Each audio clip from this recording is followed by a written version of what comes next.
네, 월배당 투자로 관심을 끌며 급성장한 커버드콜 ETF에 대한 인기가 지속되고 있습니다.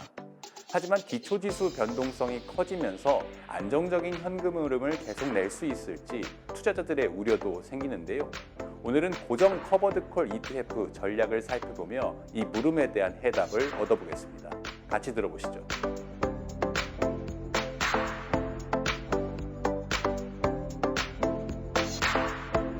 네, 이진님 안녕하세요. 안녕하세요. 네, KB자산운용의 라이즈 고정 커버드콜 ETF 3종 상품에 대해서 소개를 부탁드립니다. 네, 저희 라이즈의 데일리 고정 커버드콜 상품은 미국의 핵심 투자 테마에 투자를 하면서 10%의 고정된 콜옵션 매도를 가져가는 좀 전략적이지만 안정적인 인컴을 추구하고 있는 커버드콜 상품이라 할 수 있겠습니다. 우선 미국 AI 밸류체인 데일리 고정 커버드콜 같은 경우는 요즘 가장 핫한 테마라고 할 수 있는 AI에 투자하고 있고요. AI 밸류체인 전반에 투자하는 것을 컨셉을 하고 있습니다. 그리고 저희 라이즈 미국 배당100 데일리 고정 커버드콜 같은 경우는 미국의 주요 배당 성장주 100개에 투자하고 있는데요. 마지막으로 라이즈 미국 테크 100 데일리 고정 커버드콜 같은 경우는 나스닥과 같이 미국의 주요 테크 기업 100개에 투자하고 있고요. 네, 아무래도 올해 들어서 주가가 많이 하락했다는 것을 반영을 해도 올해 성과가 있었을 것 같아요. 어떤 점을 들 수 있을까요? 고정 커버드콜이 가져갈 수 있는 가장 중요한 부분 중에 하나는 변동성이 커지는 장에서는 이제 옵션 프리미엄의 상승을 통해서 조금 더 많은 프리미엄을 가져갈 수 있다는 점이고, 하락하는 국면에서는 옵션 프리미엄을 받음으로써 어느 정도 하락을 방어할 수 있다는 측면일 것 같습니다. 실제로도 저희 이번에 미국 증시가 급락하는 과정에서는 확실히 옵션 프리미엄이 전보다 크게 확대되는 모습을 보였거든요. 현재 저희가 AI 밸류체인 커버드콜이랑 테크백 커버드콜 같은 경우는 나스닥 지수를 기반으로 저희 콜옵션 매도하고 있는데 10% 정도 매도하는 상황 속에서는 평균 1.5에서 한 2% 정도의 분배율이 나오고 있습니다. 배당백 커버드콜 같은 경우는 이제 1.3에서 약 1.5% 정도 나오고 있고요. 저희가 어떤 특정한 분배율을 목표로 하고 있지는 않지만 10% 정도의 매도 비중을 통해서 일정 수준의 분배율은 꾸준히 가져가고 있는 상황입니다.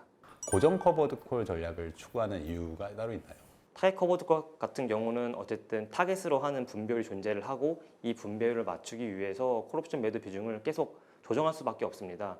콜옵션 비중이 높아졌다가 낮았다를 반복하게 되는데, 그 과정 속에서 저희가 알게 모르게 지수를 좀 더 조정하지 못한다거나 혹은 예기치 못한 변수를 만날 수 있거든요. 저희는 10%를 고정적으로 매도하고 있기 때문에 어느 시장에서나 똑같이 90% 정도 수준으로 시장을 참여할 수 있고, 10%를 통해서 안정적으로 꾸준히 콜옵션 매도 프리미엄을 가져갈 수 있다.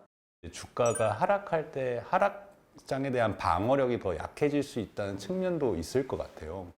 하락장은 보통 변동성이 커지는 상황이 될 것입니다.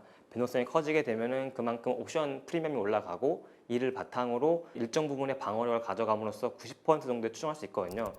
다만 타겟 커버드 콜들이 이 상황에서 조금 더 낮은 옵션 매도 비중을 가져가거나 또 높은 매도 비중을 가져왔을 때 그 상황에 따라 조금씩 성과가 차이 있을 것입니다. 하지만 우리가 이번에 경험했다시피 하락한 이후에 또 급하게 반등하는 장이 있거든요. 그렇기 때문에 저희는 타겟 커버드 콜 대비 고정 커버드 콜 조금 더 방어력이 약해 보일 수는 있으나, 좀 더 장기적으로 본다면 좀 더 좋은 성과를 보일 수 있다고 믿고 있습니다.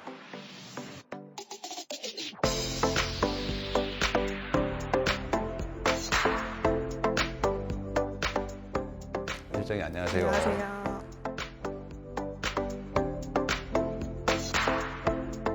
네, 커버드콜 시장이 지난해부터 급성장했는데요. 좀 증시가 변동성이 커진 올해도 계속 성장할 수 있을까요?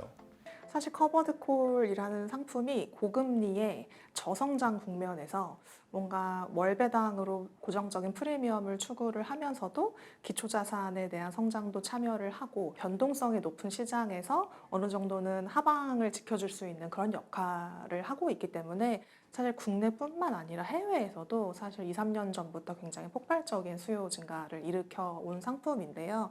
이러한 구조 자체가 사실 최근에 뭐 시장 상황이 바뀌었다고 하더라도 저는 좀 변경되지는 않았다라고 보고 있습니다. 오히려 변동성이 높은 구간에서 상대적으로 높은 프리미엄도 추구를 하시면서 안정적인 기초자산에 대한 성장 참여까지 하실 수 있는 그런 상품으로 굉장히 좋은 대안으로 생각하고 있습니다. 최근에 이 프리미엄에 대한 재원의 의문, 그러니까 우려가 좀 있습니다. 여기에 대해서는 어떻게 생각하십니까?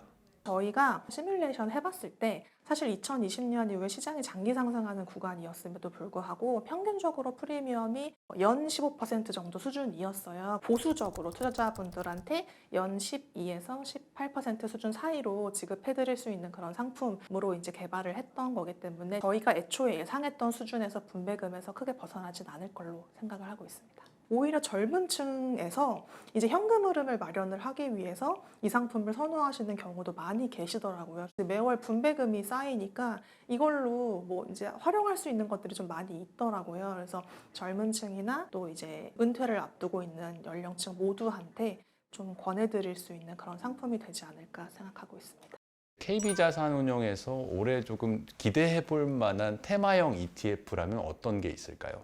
얼마 전에 미국 휴머노이드 로봇 ETF를 신규 상장을 했습니다. 테슬라라든지 이제 이런 기업들에서 휴머노이드 로봇 자체를 양산화 계획을 또 발표를 하고 있고 1가구 1로봇 시대를 지금 앞당겨 줄 것으로 기대를 하고 있기 때문에 장기적으로 굉장히 유망하다라고 보고 있고요. 이 휴머노이드 로봇도 마찬가지고요. 컴퓨팅이라는 것도 그렇고 그 전력 수요가 굉장히 높아지고 있는 그런 상황입니다. 그러면 이 높아진 전력 수요를 우리가 어디에서 당장 채울 것이냐라고 봤을 때 최근에 친환경 에너지가 주목을 받고 있는데 이 친환경 에너지원들은 태양광이나 풍력 발전이나 간헐성이라는 게 있어요. 날씨나 이제 이런 거에 따라서 굉장히 이제 발전을 할 수 있을지 없을지도 모르는 부분들이 있고 이제 이런 불확실성 때문에 그럼 근본적으로 이 전력 수요를 해결해 줄 수 있는 뭔가 솔루션이 뭘까라고 봤을 때 이제 미국의 천연가스 시장이었습니다. 그래서 저희가 이제 4월 달에는 미국 천연가스 밸류체인 기업에 투자하는 ETF도 상장을 앞두고 있는 그런 상황인데요. 그래서 로봇이나 천연가스나 양자 컴퓨팅이나 이런 부분들을 저희는 좀 긍정적으로 보고 있습니다. 네, 감사합니다.